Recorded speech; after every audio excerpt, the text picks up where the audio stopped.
Hello again and welcome to Clear Skies Retirement with Jay Kirkwood at Secure Financial Management. My name is Randy Cook, and each week we sit down here and talk to Jay about this thing we call retirement and sitting down and actually planning for it. You know, it's going to be 20, 25 years of your life, we hope, maybe even more. That's going to take a little bit of planning financially, and that is why we do this show. Jay, how are you doing today? I'm doing well, Randy. We're back at it. How are you? We absolutely are back at it, and we're getting into, it won't be too long before the dog days of summer and all the heat starts. But right now we're doing okay. We're doing okay. So we hope that you're doing okay when it comes to this whole thing about retirement. And there's a lot of questions out there. And one of them that we try to handle right here on the show is using a financial advisor and, you know, introducing you to Jay and how he helps people in retirement. And when you take a look at the numbers, Jay, only about 30% of people who are in retirement actually use a financial advisor. That means 70% of you are trying to do it on your own. There's some ups and some downs of that. But there is an article in Market Watch that said this: if you want to do it on your own, it's okay for a while, because you get into retirement in your 60s. And you see this big balance in your 401k, and you go, how can I screw that up? And then you're pretty sharp at this point. You just got out of work and everything's going along just fine. Then you get into your 70s and maybe your mid-70s, maybe even your 80s, and then you start to lose a little interest. And you are prone to mistakes because some new things are coming up. Market Watch says that's when you should sit down with a financial advisor. So I see some ups and some downs on that one. Jay, what do you say when you hear that? Yeah, let's go back to that statistic first, right? All right. Numbers are wonderful because they can say everything and nothing and also mislead you all at the same time. Okay. Right? Okay. So I've worked for different Fortune 100 companies over the years. I've kind of told you stories about it offline in the past. And what was always interesting, and anybody listening who's worked for a big company will know what I'm saying with this. When you get the numbers, right? When you get the reports, it's like, all right, what do we need these numbers to say? Because we can get numbers to say a lot of different things that we want, right? Yep. So I'm doing it from memory now. You said 30% use a financial advisor, 70% don't. Right. Yeah. Was that the number? Yeah. Yep.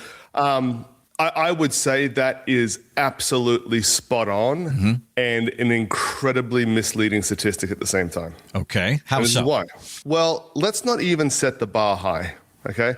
Don't make it 1 million. Don't make it 500. Let's just talk about the percentage of retirees that have, let's say, 250,000 or more saved for retirement. Right? Because if you've got less, you can go and talk to a financial advisor, but, we've got to have an emergency fund. We've got to have some conservative stuff. So, how much can you do, right, under that?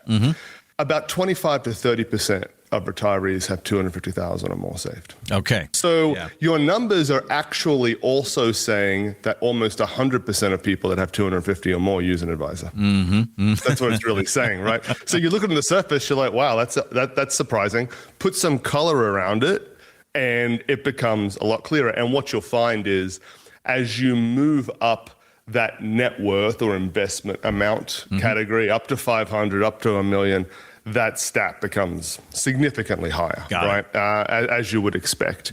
And, what we're finding more and more, so the vast majority of our clients are engaging us either a few years before retirement or at retirement. Okay. Right. So they're not waiting till they're 80 or whatever it is.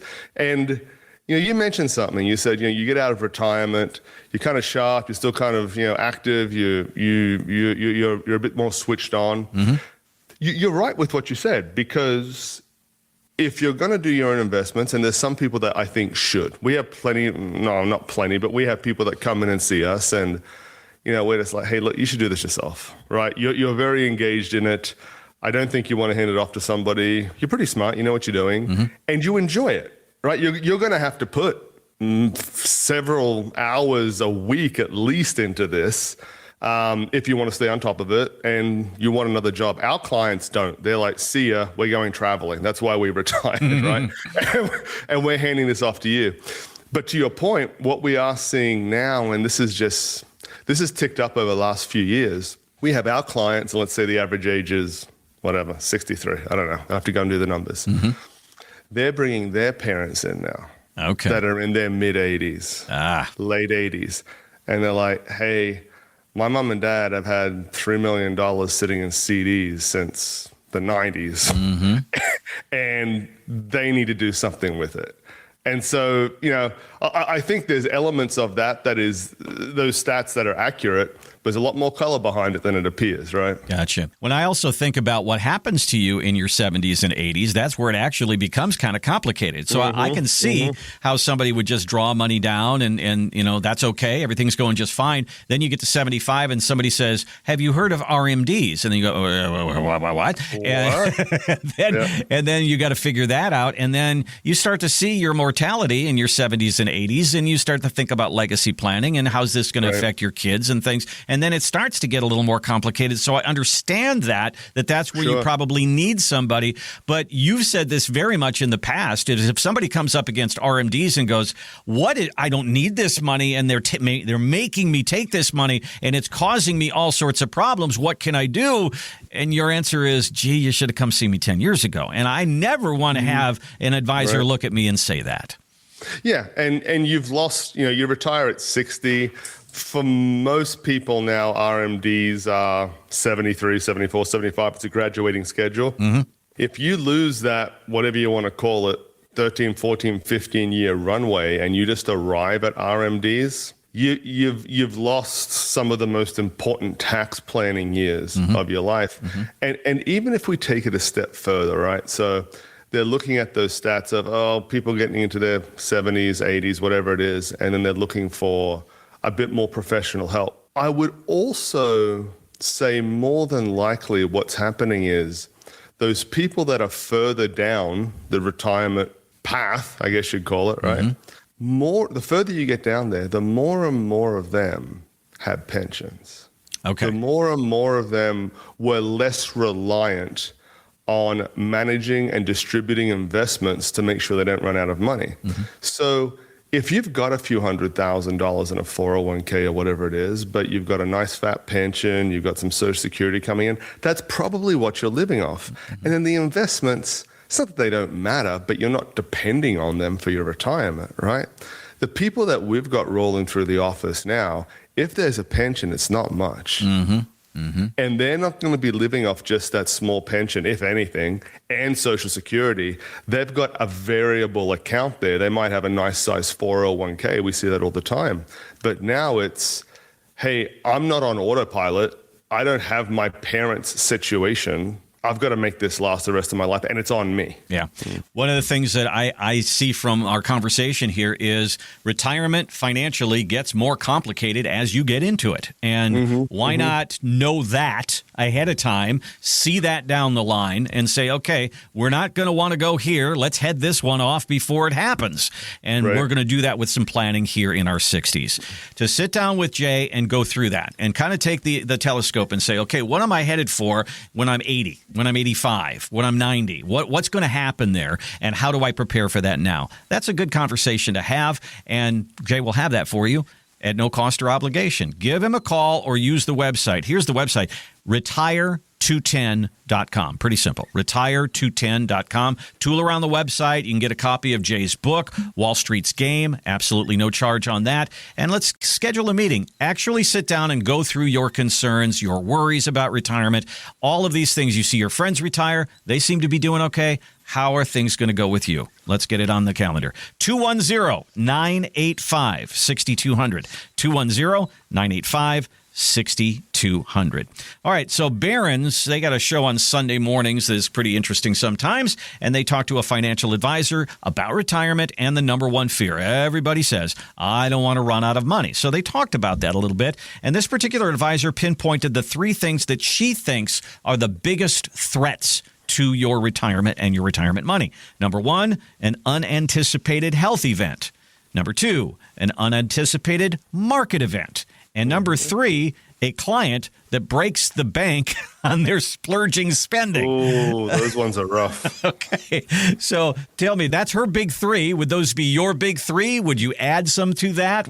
Which is the most important here? What do you see? Yeah.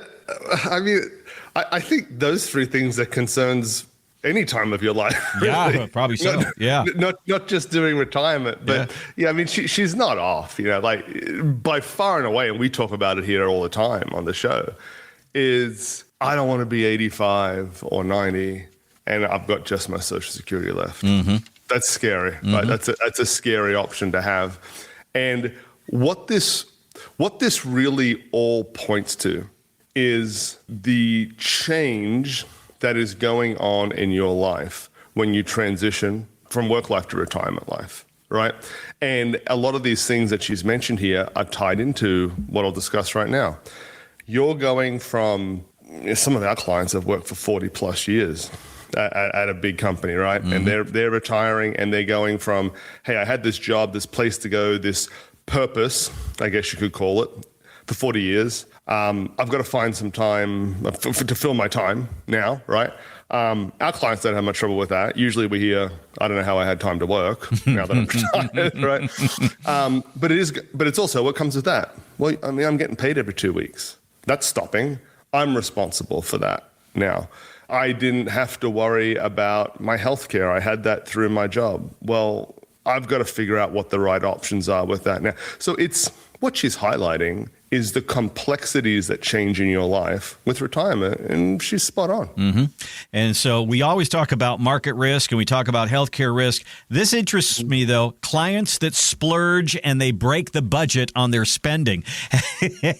We're supposed to go into our first 5 years of retirement and just go out there and go have some fun because we are going to slow down as people as we get into our retirement. Have you had clients that have come to you and said, Jay, I want to buy a $25,000 watch, or I want to go around the world cruise and it's going to take 90 days and it's going to cost $100,000 for the both of us? We're doing it. And well, usually when they know it's something that I'm going to say you should think about, they just do it and then come and talk to me after about it. We did this, now fix it. Yeah, okay. Yeah, now fix it, right? But yeah, look, I mean, what you're talking about really is structuring your retirement income and distributions to experience retirement, how it will really play out, right? If someone retires at 60, is it reasonable that they're going to spend the first 5 years doing whatever it is at a bit more of a significant pace than they will from whatever, 65 to 70. I mean, it's the natural progression, right, of retirement. So definitely, we do that all the time. We say, hey, look, let's front load these distributions so you can enjoy it while you can, not stupidly, not so you run out of money later, but let's just structure this with what you've got, right? Now, that is different to setting expectations of retirement income that are not realistic. And let me dive into that a little bit, right? We have people that come and visit us. This is the exception, not the norm, thankfully. We have people that come to us that they want to retire so badly. They don't want to go to their job anymore. They're worn out. It's a bad environment, whatever it might be. And they kind of know they don't have enough money to retire. And when me or one of the other advisors is having a discussion with them and we get to the point and we say, how much do you need in retirement income to live the retirement that you want? And we see hundreds of people a year. And you kind of have a rough idea of what it costs to live, what people want to do in retirement, and kind of where most people are. There's outliers, of course. And we'll have people that say, oh, I can live on $2,500 a month. And I'm like, are you sure about that? Can you really live on $2,500 a month? I know you want to retire, but one of the worst things you could do is deliberately lower what you say you can live on to a number that's not realistic. I mean, look at the cost of everything. What are you going to get for $2,500 just so that you can retire? And part two to that is when we're doing financial planning for people. And then this is the guys have just heard me say this so much that this is kind of part of their discussion as well with people that come and visit us, is as we're looking at a plan, and if we look at this plan and we say, hey, what you are trying to achieve in retirement is successful with the amount of assets that you have, the retirement income you say you need to live the life that you want, you are in a good spot. There are caveats to that, okay? And there are a handful of things that could upend and destroy this plan. And one of them is if we don't have the right amount of retirement income here, it's going to blow this plan up, and it's not going to work. And we want to be very clear with people on that, right? If you come in and you tell us, like that lady, right, $2,500 is what I can live on. And I mean, come on, like we all know that's not realistic. Right. And then what happens in reality is you're spending $5,000. Things are going to go south very quickly, right? And we have a very serious discussion about that is if we're not using realistic numbers or this is something that you cannot stick with, you can do as you wish. This is your money and your life, but we're being very clear here that financially you're going to have problems.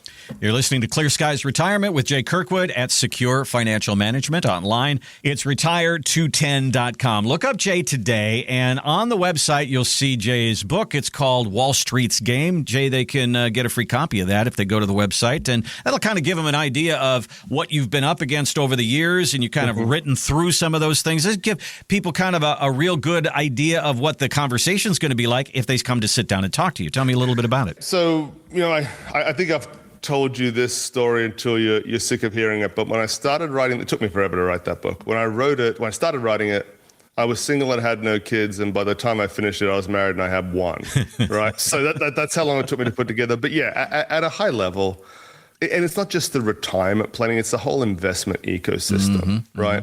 Is just so opaque and mysterious and deliberately kind of hidden from the end consumer that it's to try and pull the curtain back on that. And, there's no way to cover everything someone could possibly be up against, but it discusses all the things you should try and be looking out for to protect yourself from not just bad investments, but bad advisors as well. Yep. Check that out on the website, which is retire210.com. It's called Wall Street's Game. You can get a copy of that and sit down with Jay. It's a no cost, no obligation look at your retirement. It's a conversation where you sit down and say, okay, this is what I've done all these years. Here's my 401k. This is how I've saved. I made this investment. I have this property, whatever it is that's going to power your retirement. Then start to stack that up against what you're spending every month. Put it all together and say, okay, are there some gaps here? Are there some tax problems in my future? Am I a person who's going to live 95 years, or am I a person in my family says I'll probably live 75 years? All of that stuff has to be baked into the cake. So let's sit down and talk through it. Retire210.com or 210-985 6200.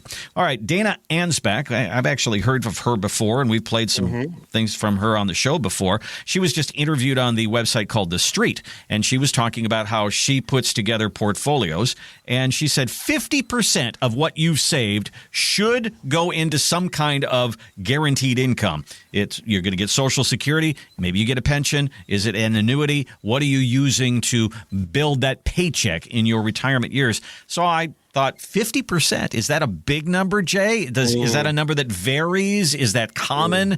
What do you see there? This has the same issue with everything else we discussed, right? So we make fun of we discuss, right? Susie Orman. Susie Orman saying you need 3 million and O'Leary saying you need 5 million. Yep. Who's that for? Right? It's not for most of us. Like most of us are not going to have $5 million saved for retirement. So what do? You work till you drop dead. Well, that's not a solution for most people. So it's the same with this in a way. 50% of someone who saved, let's go with O'Leary's number, 50% of somebody who saved $5 million, there you go. You should be putting $2.5 million of that into an annuity. I wouldn't be doing that if it was me, right? So who is this information for? It's more about it. It's what we discussed. You've got to have a plan set up for yourself. You've got to be looking at what are my numbers? How much of an aggressive or conservative investor am I? What other stream of incomes do I have coming in? What sort of risks do I feel comfortable with? What keeps me awake at night? What helps me sleep better at night, right? That's how your investments should be set up. And the funny thing with this is typically as people are coming out of work life, like into retirement, they're very against this sort of stuff, right? So if we're talking about pensions, we're talking about Social Security, whatever it is, they're all annuities, right? Most people aren't aware of that, right? But they're all annuities. Annuities, it's a stream of income that will pay for the rest of your life. And most people are against them because they're used to the aggressive, hey, grow this money. That's kind of the mindset. And then it's a little later in retirement, they're like, well, maybe I should guarantee some of this and not have the ups and downs of the market. And we don't do a lot of annuities. We do them, but we're mainly money managers. But when people are bringing up the fact of, hey, I talked to my brother's neighbor who watches Bloomberg sometimes at night, right? And that's his financial experience. Mm-hmm. And he said I shouldn't do an annuity. I was like, okay, that's cool. Like, we want to do an annuity if you don't want to. And then in the next breath, it's like, man, I wish my Social Security check was bigger, because that keeps coming in every month, no matter what. I'm like, all right, let's just talk through this so you understand the whole thing, and then we'll do whatever you want, right? Uh-huh. So the idea of having the guaranteed income is very, very, it's something people want. I think I've done studies in the past that says everybody wants guaranteed income, but nobody wants to talk about doing an annuity.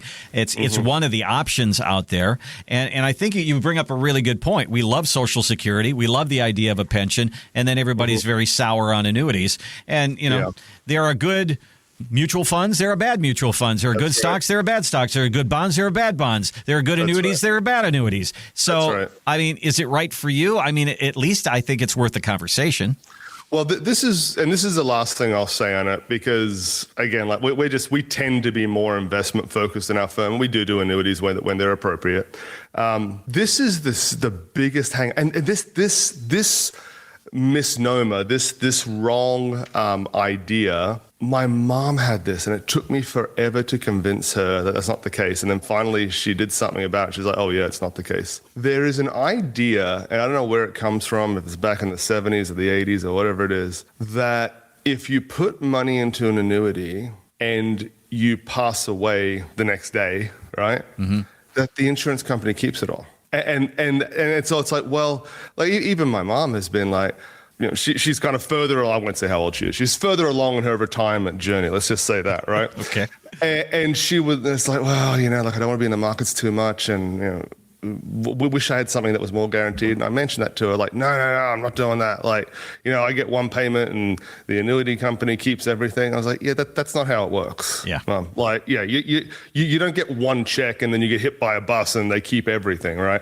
And so, annuities still may not be the right decision for some people, but it's important to get educated on the pros and cons, because there's cons just like everything else, right? Nothing's perfect. But if the concern is they keep everything, if I get hit by a bus the day after I do it, that shouldn't be stopping you. Get that one off the table right now. All right. Well, if you have something against it and somebody looks at you and says why, and you can't answer the question, exactly right. There you go. You're listening to Clear Skies Retirement with Jay Kirkwood at Secure Financial Management. Online, it is retire210.com. There on the website, you're going to see Jay's book, Wall Street's Game. You can download one of the chapters of that. And if you come in for an appointment, we'll give you a copy of that. It kind of give you an idea of what's going on out there and some of the things you need to watch out for when it comes to sitting down and doing your retirement planning. But if it's time to do your retirement planning, let's get on the calendar. 210-985-6200. 210-985-6200. And remember to have this podcast delivered straight to your favorite podcast platform by hitting like, follow, or the subscribe button. Thanks again for listening to Clear Skies Retirement, and we'll see you next time.